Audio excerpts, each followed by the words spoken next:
Praise the lord. ప్రభు పేరట మరొక దినంలోకి మీకందరికీ వందనాలు. ఈ దినం ప్రభు మన కొరకు ఏర్పాటు చేసుకున్న వాక్య భాగము అపోస్తలుడైన పౌలు గారు తిమోతి గారికి రాసిన రెండో పత్రిక 2వ అధ్యాయము 1-13 వచనాలు. నా కుమారుడా, క్రీస్తు యేసునందున్న కృపచేత బలవంతుడు కమ్ము. నువ్వు అనేక సాక్షుల ఎదుట నా వలన వినిన సంగతులను ఇతరులకు బోధించుటకు సామర్థ్యము గల నమ్మకమైన మనుషులకు అప్పగింపుము. క్రీస్తు యేసు యొక్క మంచి సైనికుల వలె నాతో కూడా శ్రమను అనుభవించుము.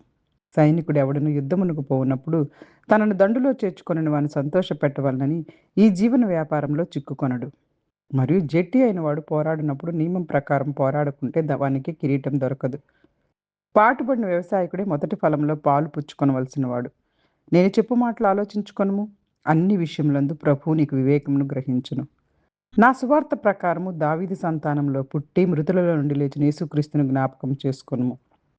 నేను నేరస్తుడినై ఉన్నట్టు ఆ సువార్త విషయమై సంఖ్యలతో బంధింపబడి శ్రమపడుచున్నాను. అయినను దేవుని వాక్యం బంధింపబడి ఉండలేదు. అందుచేత ఏర్పరచబడిన వారు నిత్యమైన మహిమతో కూడా క్రీస్తు యేసునందు రక్షణ పొందవలనని నేను వారి కొరకు సమస్తమును ఓర్చుకొనుచున్నాను. ఈ మాట నమ్మదగినది. ఏదనగా మనం ఆయనతో కూడా చనిపోయిన వారమైతే ఆయనతో కూడా బ్రతుకుదుము, సహించిన వారమైతే ఆయనతో కూడా ఎరుదుము. ఆయనను ఎరుగము అంటే మనల్ని ఆయన ఎరుగను అనను. మనము నమ్మదగని వారమైనను ఆయన నమ్మదగినవాడుగా ఉండును. ఆయన తన స్వభావమునకు విరోధముగా ఏదియూ చేయలేడు. హల్లెలూయా, హల్లెలూయా. పరిశుద్ధాత్మ దేవుడు ఈరోజు ఈ వాక్య భాగాల ద్వారా మనతో మాట్లాడుతూ ఉన్నారు. ఈ అధ్యాయంలో అపోస్తలుడైన పౌలు గారు తిమోతి గారిని విశ్వాసంలో బలంగా ఉండమని, క్రీస్తు యేసు యొక్క మంచి సైనికుడి వలె సేవ చేయమని, దేవుని వాక్యాన్ని నమ్మకంగా బోధించమని ప్రోత్సహిస్తున్నారు. అలాగే ఎన్ని బాధలు వచ్చినా సహనంతో నిలబడాలని కూడా బోధిస్తున్నారు. మనం అనేకసార్లు తెలియపరుచుకున్నాం కదా. తిమోతి గారికి రాసిన ఈ 2 పత్రికలు పౌలు గారు చెరసాల్లో ఉన్నప్పుడు, తన వృద్ధాప్యంలో ఉన్నప్పుడు రాస్తున్నటువంటి పత్రికలు. అందుకే ఇక్కడ ఏమంటున్నారంటే, నా కుమారుడా, క్రీస్తు యేసునందున్న కృపలో బలపడు. నువ్వు నా దగ్గర ఉన్న సంగతులు నమ్మకమైన మనుషులకు అప్పగించు. వారు ఇతరులకు బోధించగలవారయ్యేలాగా వారిని కూడా తయారు చేయమంటున్నారు. అంటే క్రైస్తవ సేవ మన బలాలతో కాదు, దేవుని కృపతో కొనసాగుతుంది. సువార్త ఒక తరం నుండి మరొక తరానికి చేరాలి. అలానే కదా మనకు అపోస్తల కాలాల నుంచి ఇప్పుడున్న మన తరాల వరకు వచ్చింది అంటే, ఒకరి నుంచి ఒకరికి ఆ యొక్క సువార్త అందింపబడుతూ ఉంది. అలాగే మనం కూడా మౌనంగా ఉంటాక వీల్లేదు. మన నెక్స్ట్ తరాల వారికి మనం సువార్తను అందించే వారిలో ఉండాలి. ప్రతి విశ్వాసి తాను నేర్చుకున్న సత్యాన్ని ఇతరులకు బోధించే బాధ్యత కలిగి ఉండాలి. దేవుని వాక్యాన్ని మనలో మాత్రమే ఉంచుకోకుండా ఇతరులతో పంచుకోవాలి. ఇక్కడ 3 ఉదాహరణల ద్వారా పౌలు గారు తిమోతి గారిని బలపరుస్తూ ఉన్నారు. మొదట ఏమంటున్నారంటే సైనికుడు గురించి చెప్తున్నారు. క్రీస్తు యేసు యొక్క మంచి సైనికులు. సైనికులు ఎవరన్నా యుద్ధానికి పోయేటప్పుడు తన దండులో చేర్చుకుని వాడిని సంతోషపెట్టాలని చెప్పేసేసి జీవన వ్యాపారం అంటే లోక సంబంధమైన విషయాల్లో చిక్కుకోడు. మంచి సైనికుడు తను నియమించిన అధిపతిని సంతోషపరచాలని చెప్పేసి యుద్ధంలో మంచిగా పోరాడి ఆ అధిపతికి సంతోషాన్ని కలుగజేస్తారు. అంతేగాని లోక సంబంధమైన విషయాల్లో పడిపోయి తనను పెట్టినటువంటి అధిపతికి అవమానాన్ని తీసుకురాడు. అలాగే మన లక్ష్యం కూడా క్రీస్తు ప్రభువారిని, దేవుణ్ణి మహిమపరచాలి, సంతోషపరచాలి. హల్లెలూయా, హల్లెలూయా.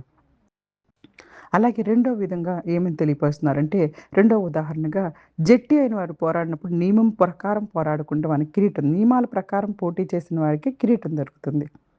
అలాగే దేవుని సేవను కూడా దేవుని చిత్త ప్రకారం జరిగించిన వారికి ఒక దినం మనకు జీవ కిరీటాన్ని దేవుడు అనుగ్రహిస్తారు అని చెప్పేసేసి పౌలు గారు తిమోతి గారిని బలపరుస్తున్నారు. ఇంకా రైతు గురించి జ్ఞాపకం చేస్తున్నారు. రైతు కష్టపడి పనిచేస్తాడు. తర్వాత పంటలో మొదటి ఫలాన్ని పొందుతాడు. కాబట్టి సహనంతో పనిచేసిన వారికి దేవుడు తప్పకుండా ఫలితాన్ని అనుగ్రహిస్తారు. పౌలు గారు చెరసాల్లో ఉన్నప్పటికీ ఇలా అంటున్నారు. నేను బంధింపబడ్డానేమో చెరసాల్లో, కానీ దేవుని వాక్యము బంధింపబడలేదు. మనుషులు దేవుని సేవకులను బంధించొచ్చు. దేవుని సేవకులను ఇబ్బంది పెట్టొచ్చు. దేవుని సేవకుల్ని వాక్యం చెప్పకుండా ఆపొచ్చేమో, కానీ దేవుని వాక్యాన్ని ఎవరు ఆపలేరు. దేవుడు ఎవ్వరి చేతనైనా సరే తన వాక్యాన్ని, సువార్తను ప్రచురింప చేసుకోగలరు. పౌలు ఎన్నుకున్న వారి రక్షణ కోసం అన్ని బాధలను సహించారు. పరిస్థితులు దేవుని కార్యాన్ని ఆపకూడదు, ఆపలేవు. ఈ యొక్క 2 తిమోతి గారికి రాసిన పత్రిక 2వ అధ్యాయం 11-13 వచనాల్లో నమ్మదగిన మాట గురించి ఎంత అద్భుతంగా ఉంటుందో. మనం ఆయనతో కూడా చనిపోయిన యెడల ఆయనతో కూడా జీవిస్తాం. మన పాప జీవితాన్ని విడిచిపెట్టేసేసి క్రీస్తులో జీవించే వారికి నిత్య జీవం ఉంది. మనం సహించిన యెడల ఆయనతో కూడా ఏలుతాం. క్రీస్తు యేసు కోసం సహనంతో నిలబడిన వారికి మహిమలో భాగం ఉంటుంది. మనం ఆయనను ఎరగనని చెప్పిన యెడల ఆయన కూడా మనల్ని ఎరగనని చెప్పును. కాబట్టి యేసుక్రీస్తు ప్రభువుని నిరాకరించడం అనేది చాలా తీవ్రమైన విషయం. అది రక్షణను పోగొట్టుకుంటుందే కాకుండా, నిత్య జీవాన్ని పోగొట్టుకోవడమే కాకుండా, నరకానికి దారితీస్తుంది. యేసుక్రీస్తు ప్రభువుని నిరాకరిస్తున్న అనేక మంది ఈ లోకంలో ఉన్నారు. అది చాలా భయంకరం వారికి పరిస్థితి. ఆ భయంకరమైనటువంటి పరిస్థితి నుంచి తప్పించడానికే మనం ఇంకా సువార్తను చెప్పాలి. మనమందరము కూడాను ఆయన నిజమైన రక్షకుడైన ఆయన తప్పించి వేరే మార్గం లేదని, ఆయనే మార్గము, సత్యము, జీవం అన్న విషయాన్ని మనము బోధించే వారిలో ఉండాలి. అనేక మంది మీ పాటికి బోధకులమైపోయి దేవుని సువార్తను అద్భుతంగా బోధించే వాళ్ళుండాలి. కానీ ఇంకా మనమే ఎక్కడో ఒక చోట ఆగిపోతున్నాము అంటే చాలా భయంకరమైన పరిస్థితి. మనం నమ్మకం లేని వారమైనను ఆయన నమ్మదగినవాడు. హల్లెలూయా! దేవుడు తన స్వభావాన్ని మార్చుకోడు. ఆయన ఎల్లప్పుడూ సత్యవంతుడు, విశ్వసనీయుడు. ఆయన నమ్మకం కలిగిన నమ్మదగినటువంటి దేవుడు. మనమైతే మనుషులు కొన్నిసార్లు మనం ఒక్కోసారి మాటిస్తాం, మాట తప్పుతూ ఉంటాం. కొన్నిసార్లు నమ్మకంగా ఉంటాం, కొన్నిసార్లు నమ్మకంగా ఉండటానికి ఇష్టపడం. కానీ దేవుడైతే ఆయన స్వభావానికి వ్యతిరేకంగా ఏం చేయడు. ఆయన నమ్మదగినవాడు అంతే. ఆయన ఎప్పటికి అదే స్వభావం. ఆయన స్వభావాన్ని ఎప్పటికప్పుడు మార్చుకుంటూ కూర్చోరు. ఆయన ఎల్లప్పుడూ సత్యవంతుడు, విశ్వసనీయుడు.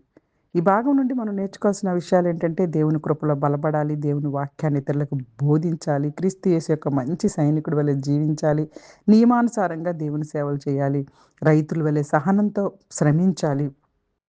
దేవుని వాక్యాన్ని బంధించటానికి ఇక్కడ ఎవ్వరికీ అవకాశం లేదు. దేవుని వాక్యాన్ని ఎవరు బంధించలేరు. బాధల్లో కూడా విశ్వాసంగా నిలబడాలి. దేవుడు ఎల్లప్పుడూ నమ్మదగినవాడు. కాబట్టి నా కుమారుడా, క్రీస్తు యేసునందున్న కృపలో బలపడుము. హల్లెలూయా! హల్లెలూయా! ఈ దిన ప్రార్థన. పరలోకపు తండ్రి, క్రీస్తు యేసునందున నీ కృపలో మమ్మల్ని బలపరచు.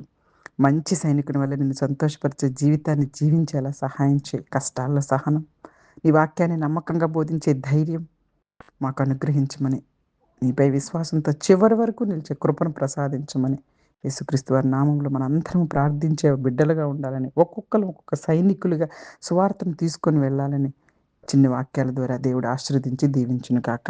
ఆమేన్. God bless you all. God bless you all.